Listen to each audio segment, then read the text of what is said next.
Hello, welcome back, and today we're going to be talking about Jesus is the truth. We're going to begin with a few Bible readings, starting with Genesis 1:1. In the beginning, God created the heavens and the earth. And starting with John 1, in the beginning was the Word, and the Word was God. He was with God in the beginning. All things were created through him, and apart from him, not one thing was created that has been created. In him was life, and the life was the light of men. That light shines in the darkness, and yet the darkness did not overcome it. Starting at verse 14, the Word became flesh and dwelt among us. We observed his glory, the glory as the one and only Son from the Father, full of grace and truth. John testified concerning him and exclaimed, "This was the one of whom I said, 'The one coming after me ranks ahead of me because he existed before me.' Indeed, we have all received grace upon grace from his fullness. For the law was given through Moses. Grace and truth came through Jesus Christ. No one has ever seen God. The one and only Son, who is himself God, is at the Father's side. He has revealed him." Over the last few weeks and months, we have looked at various truth claims, ranging from false consciousness to our subjective sense of self, to claims of specialized knowledge revealed from the self. But these various truth claims all fail when put to the test of reality. In other words, in the real world practice of what is real, all of these false views in the world only fight against that which is real, instead of explaining what is. They may express how we want the world to be, but they fail to capture reality itself. When we adapt to what is false, we miss what is true. We confuse ourselves and stumble in the dark.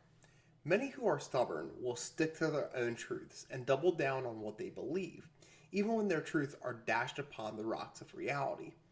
We have a choice then. Either we humble ourselves before the truth and attempt to pursue that which is true, or we try to suppress the truth.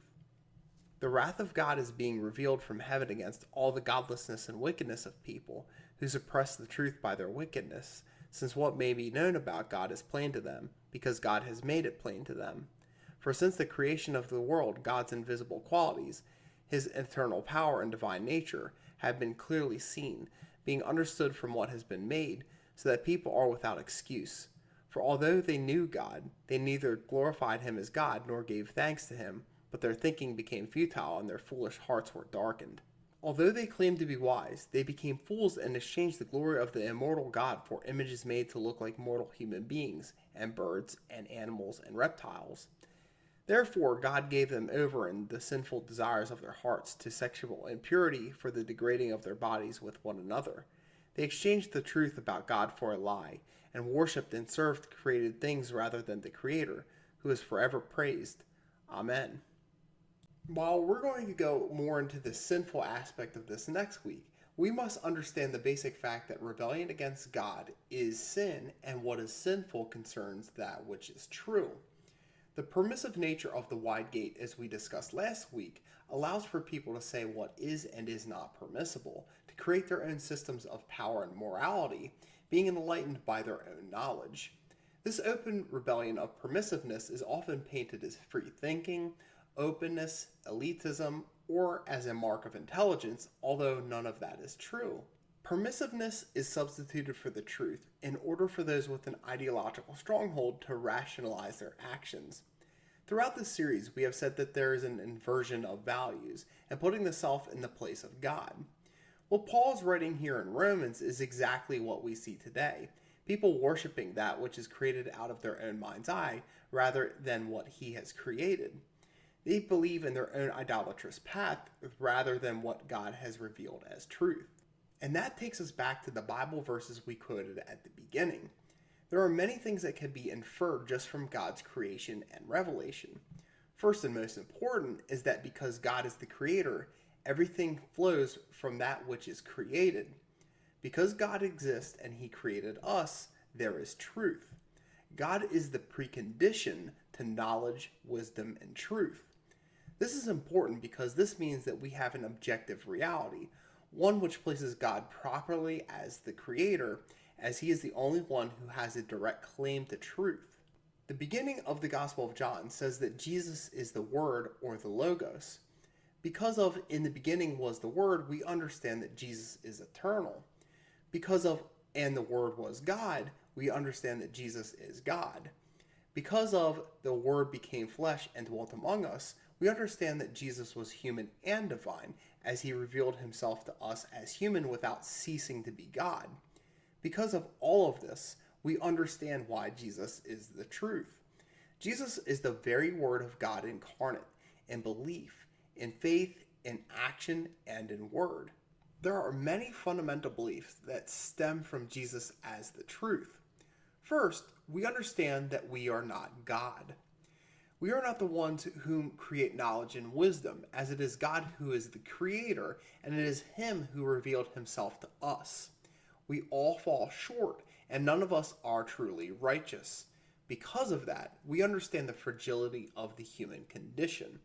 It is written in Romans 3, "What then? Are we any better off? Not at all.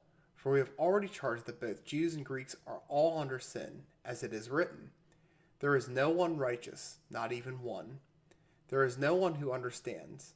There is no one who seeks God. All have turned away. All alike have become worthless. There is no one who does what is good, not even one.'" Along with the idea that we are God's imagers, this is foundational to Western civilization. For if we believe a certain class of people is above another, or if we believe in a classist struggle between one group and another, then it is morally okay to tyrannize that marginalized group. If another group of people holds the key to wisdom and knowledge above another, then it becomes a justified action to do ill will towards that group of people. But because Jesus is the truth, we understand that we are not God and that we are all subject to sin. Because Jesus is the truth, we know that there is an objective reality. Much has already been said about relative truth, or people believing in their own individual subjective truths.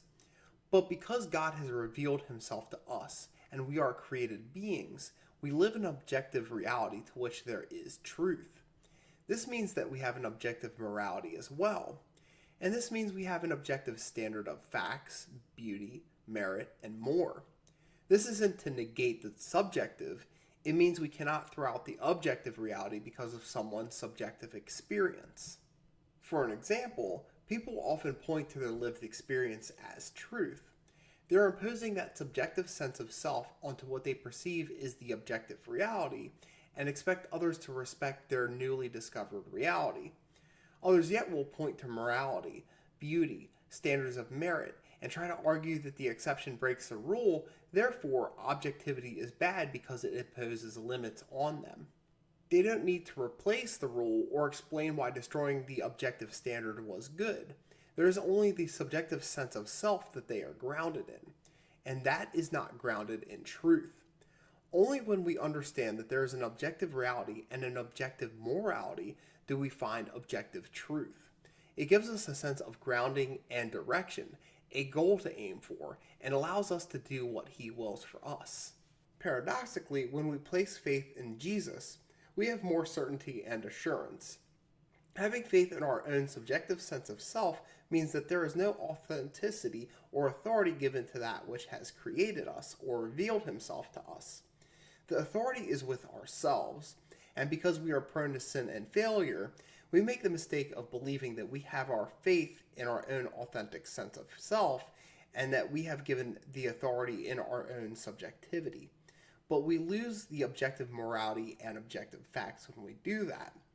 They gain the permissive nature found in the ideological strongholds we looked at, and in exchange, they lose the truth, stumbling in the dark, being led by their own blind faith in the self. Because Jesus is the truth, we can discern and grow.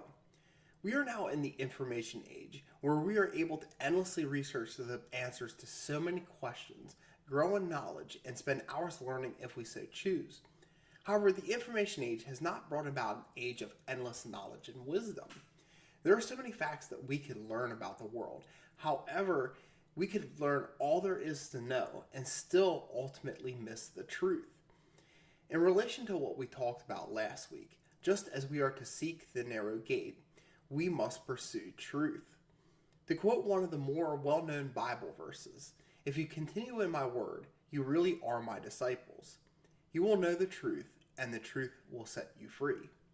Earlier, we talked about understanding Jesus as the Logos, or the Word. And here later on in John, we see the same thing here. And this time, we're talking about freedom. When we understand that Jesus is the Word becoming flesh, and that He is indeed the truth, it is Jesus that sets us free. It is because of what He did on the cross that saves us. This is ultimately the direct answer to all of the ideological strongholds and all of the false consciousness movements. Because we are following in the Word and because we follow in faith, we can come to know truth and grow in our faith. It is because God has revealed Himself to us so that we are able to study His Word and live by it. Because He created us, we are able to seek Him. Because He saved us on the cross, we are given life. And that is where we're going to pick it up next week. Before I wrap up, just a brief word on the future plans for this channel.